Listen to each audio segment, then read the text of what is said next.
do you want? Here, sit down. Stop. Alright. Hi guys, and welcome back with Tanoka One. What do you want, you heifer? No, you already got stuff. I bet you expected me to be cooking today, didn't you? Well, I'm not. I'm doing laundry. And you get to join me on that as I talk about books. And I fuss at my dogs. This is Roxanne, by the way. I don't know if you've met. Say hi. Hi. Does he know? We are actually going to go over several books on this one because either they're like manga or they're DNF'd. In which case, anytime I DNF a book, don't take it as, okay, this book is garbage. It just didn't work for me, okay?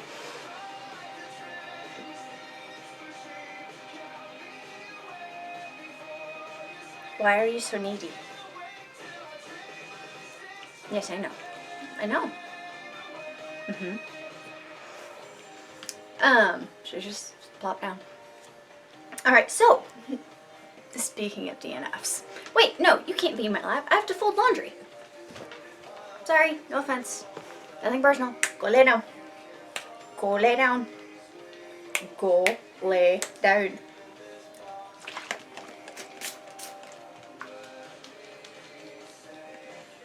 Heifer. So, the first book that I'm going to mention is Norse Mythology by Neil Gaiman, whom I love, okay? I love this man. Jareth, don't be aggravating. And I ended up DNFing his. And I was listening to the audiobook like I do on most of these. And ended up about 60% through. And was just like, why am I listening to this? I don't care. I'm making myself listen to it just because. Which is never a good reason to finish a book when you could be reading something you're actually enjoying. Which, again, nothing personal. Not against Neil Gaiman. He's great. He's fantastic. I love him. I have an entire shelf dedicated to him. It just didn't work for me. So, I ended up DNFing that around, like I said, it's about 60%. And ended up switching to another book. Ow, that hurt. And then I've got a couple of manga series. Ooh, I found these at OhioCon. One's called The Secret Princess. And they're all by the same person. And then it's Girlfriends Omnibus Volumes 1 and 2. And they're by the same author, Miki Morinaga. Not Mickey. Milk. M-I-L-K. Morinaga, which is Morinaga. And they're actually really cute, in which case I love it because of the fact of, okay, getting any sort of women-loving women stories is hard enough because too often it's written by men for men. And it's just fetishizing, and I'm like, no, can we actually get some, love stories? And so then you've got, I stumbled across these while I was at OhioCon last month, and so I ended up getting like 4 volumes for like $20. It was fan-freaking-tastic. Didn't matter if it was an omnibus or not. And, so I ended up getting all 4 of those. The other one is a bunch of like short story little one-shots or whatever. And Jairus, what are you up to? And so I haven't read that last one, but the others are super cute. Secret Princess is a one-shot volume. And then the other ones, of course, it was a series of like 6 volumes. And so I really enjoyed that one a lot too. And I don't know if any of you are into manga or anime. I am. Not as big into it as I used to be. Mostly because of the fact of, hey, time. I don't have any. So, then, let's see. Next, I'm mentioning is going to be called Well Met by DeLuca. Yes, I think so. Which I, for some reason, when it was coming out, I thought it was going to be a YA. It's not. It's a romance. I mean, like a YA romance, but it's not. It's an adult one.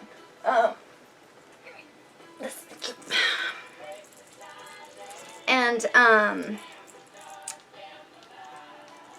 it's a fun, easy, quick read. It's not profound or anything like that. It was just fun, quick, easy read. I listened to it while I was going back and forth to Ohio for OhioCon on the plane there and back, and you know, in between layovers and stuff like that. What do you want? What do you want? No. No. Go lay down. Go lay down. Go on.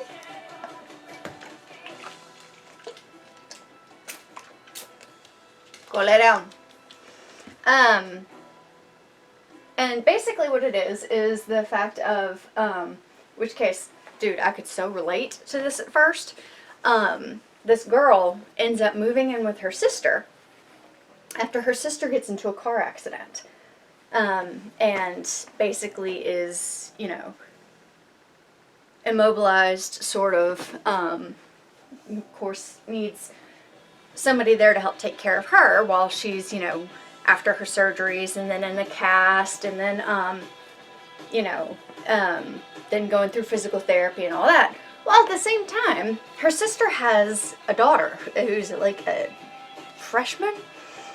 So I think she's about 14, 15, something like that. I think she's 14. And so as part of her having to, in the aftermath of being dumped and by a shitty boyfriend, like absolute asshole, total dick. He's that guy. That luckily you don't ever meet, but his reputation, wow. Anyways, and so she ends up, because she moves in with her sister, and she has to basically become like the new mom to her niece, Caitlin. Well, and part of doing that is the fact of, it's this small town that has this Ren Fair, or Renaissance Fair, that's like a big deal as part of the town. And so Caitlin is now old enough to take part in the Ren Fair, so she's signed up for it. Well, come to find out, since she's under the age of 16, she can't be in it without an adult also signing up with her. In which case her mom originally was going to sign up and be part of it. But then of course they got into a car accident. And so then you've got the main character whose name escapes me.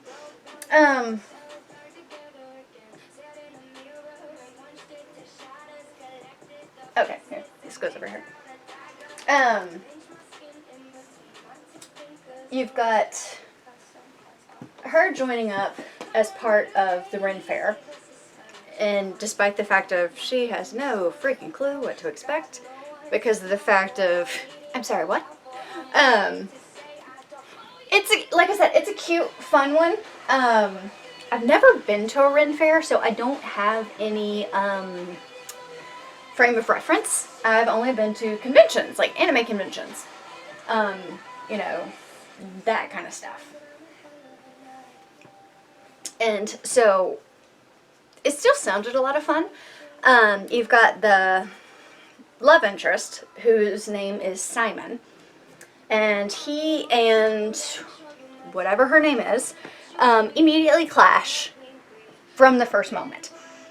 And one of the things I liked about this is very much about her learning to value herself, regardless of other people, and the fact of, okay, over the course of the story is she learns to basically, the fact of, okay, no one is going to put me second to anything else. And, you know, I will be treated with, you know, the care and respect and value that I deserve, which I appreciated.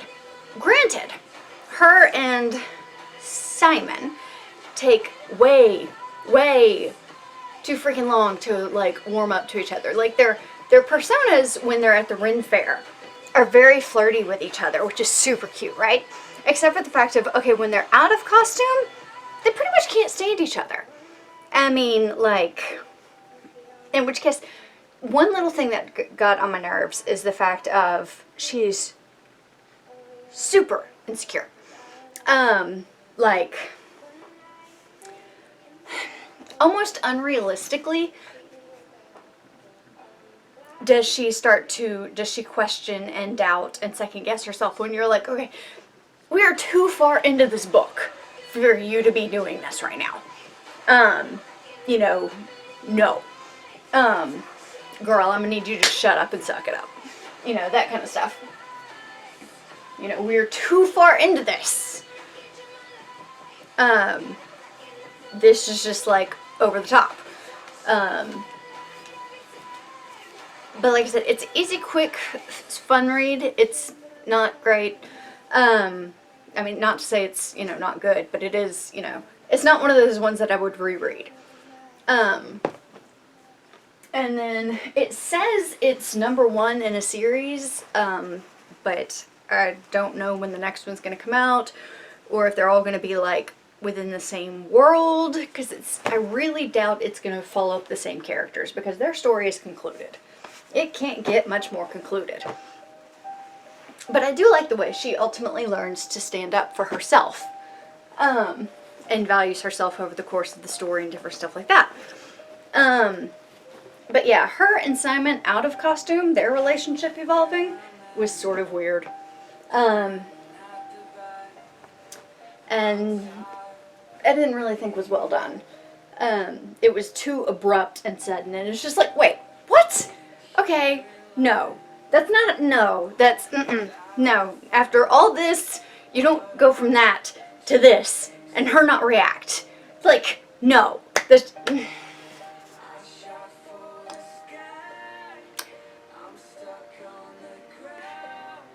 No. You know. And, it was cute. It was fun. I listened to it. I finished it. It was okay. But like I said, it's not one I'd re-listen to. If she comes out with more in the series, I don't know if I'd read it. Like I said, the Ren Fair part of it was fun, but there was too many little things that just sort of annoyed me. That I'm just like, yeah, I just don't care that much.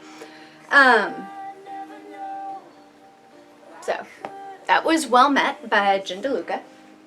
And then the next one is actually called The Magpie Lord, and it's by K.J. Charles. A name I have heard numerous times, and actually the series is one I've heard of. I've just never read it. And this one's going to come with some trigger warnings, because of, okay, trigger warnings for self-harm, attempted suicide, reference to suicide, reference to sexual assault, I think that was about it.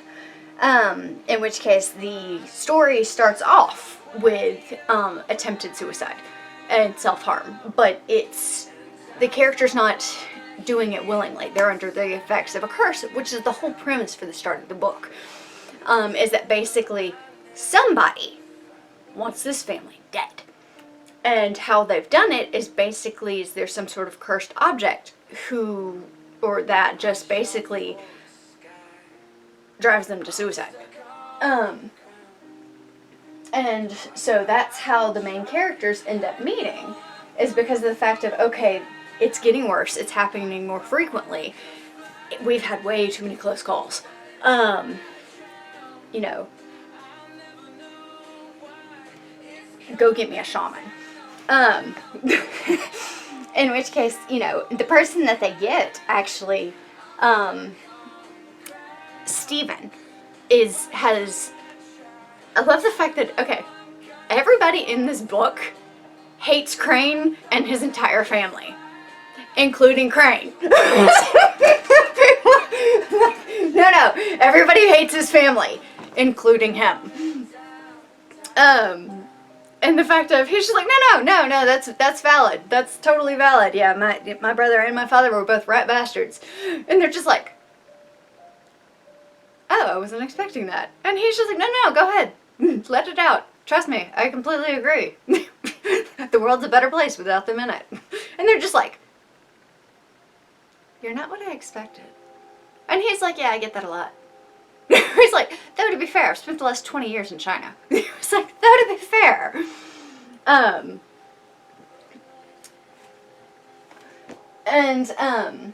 So you end up with Stephen and Crane, who are the most unlikely duo because of the fact of, okay, Stephen has every reason to hate Crane above all else. Not necessarily due to his actions, but due to the actions of his, you know, father and brother. And,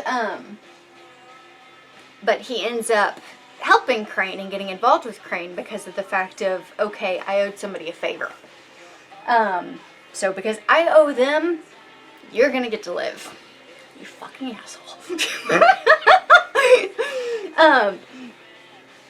So it ends up, like I said, even though it starts off with self-harm or attempted self-harm, the story is really good and like engaging right off the freaking bat. I mean, I was like, I couldn't stop listening from the moment it started. It's like the banter, the different characters, their interactions, like just all of it was just, it was funny, it's fast-paced, it's witty, it's, you know, just a lot of fun. The characters are just constantly, you're just like, wait, what? What?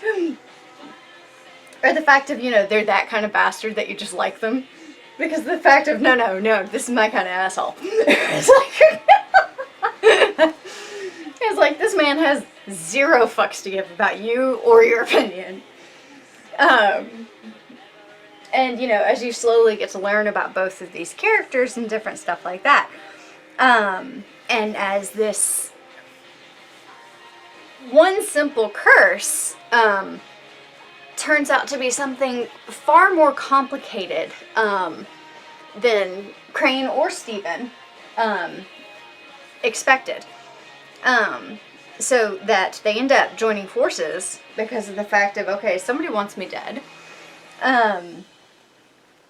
You know, and basically whoever that is, you know, could do, you know, this is illegal for one.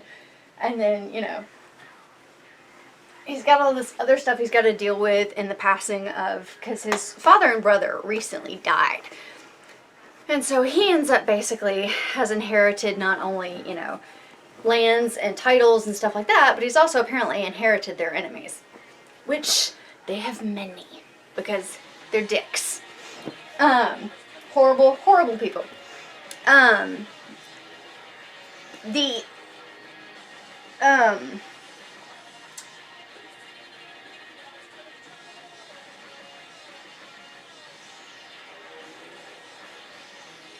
The only downside I would apply to this book is I don't actually remember who the main villains are or what they were after.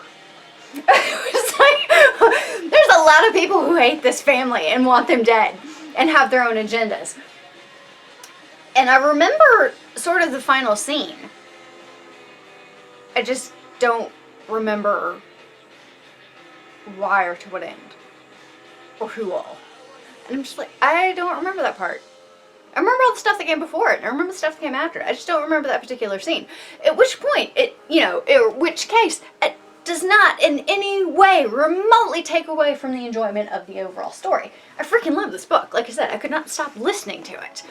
I am looking forward to listening to the next one in the series, and the audiobook narrator who does it is absolutely fantastic. So like I said, I highly, highly recommend it. And this author is one that, again, I see frequently. You know, mostly I think their stories are queer, but I think there's some that are straight. But even the ones that are straight, I've seen people basically be going like, okay, you know, this author made me, the gayest of gays and the queerest of queers, care about a heterosexual couple. I'm invested. How the fuck do you do that? You know, that sort of thing. So it's really good. I just got another one that, it went on sale the other day. Give me this. Just give me any of these. Rude. Something English. Being English? I don't know. There's a pretty blonde on the front. It's a girl. And I'm pretty sure that one's a lesbian love story, not a heterosexual love story. Nobody called you.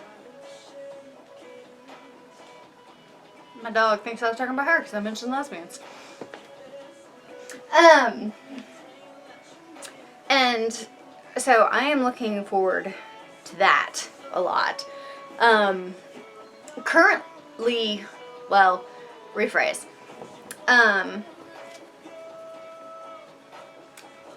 I just finished another book, and I've got, I think, a few books I need to go through, or a few more books I need. Nobody's talking about you. Go away. Go. Go, go, go. I will shoot you with water. Go on. Go on. I've got several more books, I think, that I need to do a review on. Possibly. I may actually only need to do a review on Memory Man, which is the one I just finished earlier this week. And then I'm currently reading Vengeful by V.E. Schwab, which is number 2 in the Villain series that she wrote. The first one is called Vicious. And they're not necessarily villains as they are anti-heroes. Well, some of them are anti-heroes, and some of them, I guess you could call villains, in which case, like, none of them are necessarily good people. I mean, on the one hand, yes, they're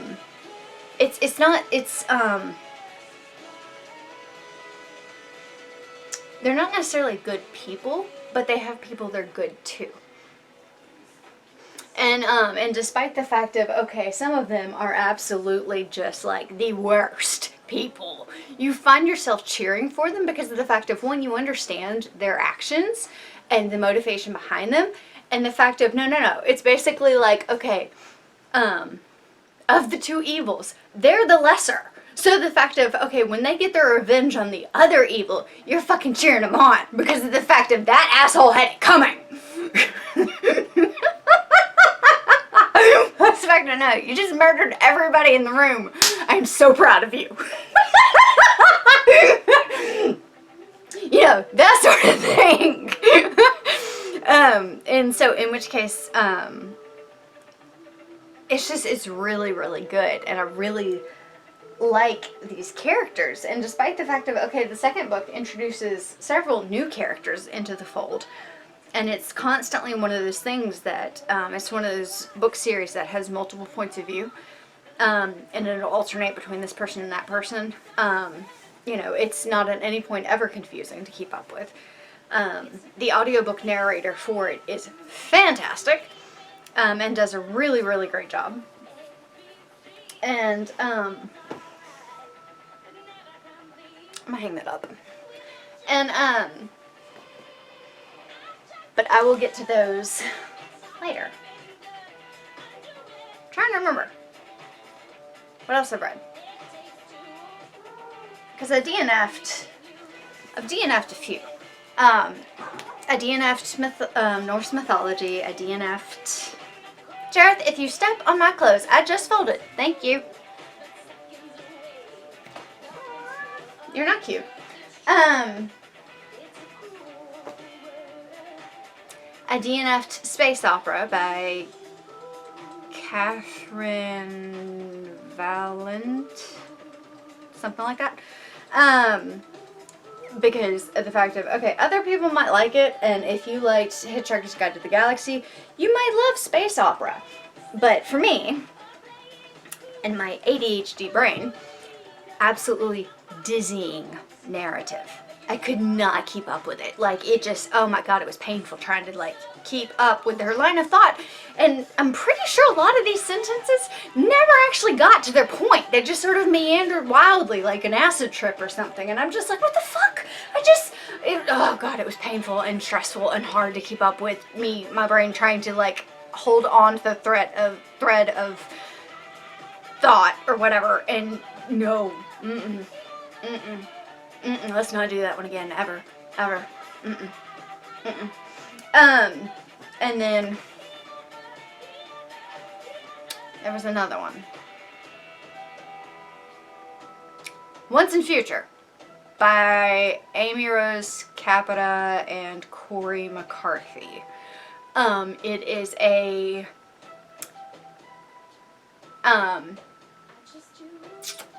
what's it called? King Arthur and the Knights of the Round Table. Gender swap in space, but make it gay. Super gay. Now make it gayer. You know, be gay, do crimes, while also being Knights of the Round Table. For reasons. In space. I DNF'd that one fairly quickly. In which case, a lot of times, if I ever DNF an audiobook, I will sometimes go back and try to read the text version of it to see if, okay, maybe it works better for me this way. If just maybe it's the format and presentation of it that didn't work, that caused it to not work for me.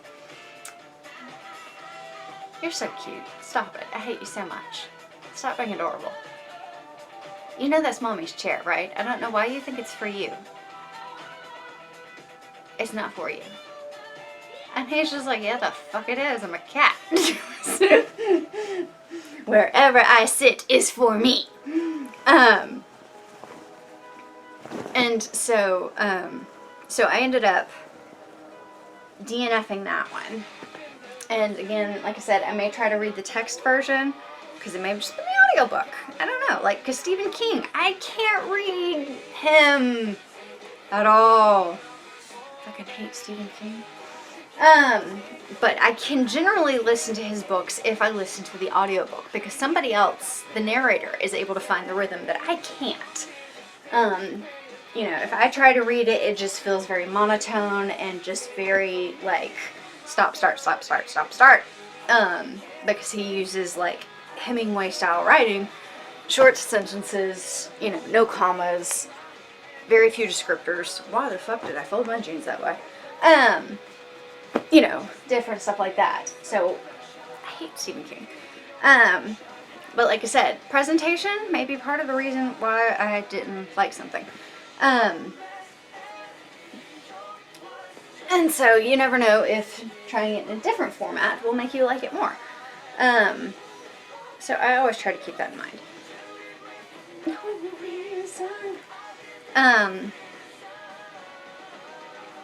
That's pretty much it. And I think gosh, with having done these books in quick succession like this, I think I'm actually almost caught up on my book reviews. You know, of course, I'll do another book review for Memory Man. I feel like I'm forgetting something, and it may not be. It just may be the fact of I constantly feel like I'm forgetting something, and it's just, hey, welcome to my life. Jared, did Mommy scare you? I'm sorry. The Magpie Lord was a lot of fun. That was probably the most, that and Red, White, and Royal Blue is most fun books I've read so far this year. Like, from the minute I started both of those books, there was no putting them down. I'm just like, nope, I'm in, I'm hooked, I'm invested. Straight out the gate. That says a lot. It's hard to do. I'll have to compile some sort of list or something like quarterly of the fact of, okay, of the books I've read so far, these are the ones I recommend. Here's DeLuca one's recommendation list. I think that'll be fun or something. Make it, you know, easier than, you know, people having to go through all these book review videos and be like, okay, well, you know. On a scale of 1 to 10, how much did you like this one, with 1 being the worst and, 10 being the best? How likely would you be to recommend this to other people? Thank you for joining me for this book review as I do my laundry and multitask, as is the name of the game, in case you missed it. I'm missing socks. Okay, I'm always missing socks. Freaking goblins, man. But yeah, that's my book review. I hope you enjoyed. Please leave a contribution in the little box. Don't forget to tip your waitress. Yes. Also, please don't forget to always feel free to comment and interact with your fan work creators, as it is what keeps them alive. Like, comment, kudos, you know, on their GIFs, fics, vids, graphics, you name it. Whether it be you're, you know, enjoying it for the first time or the 50th, if it's something they just posted or something they posted 10 years ago, let the creator know. And on that note,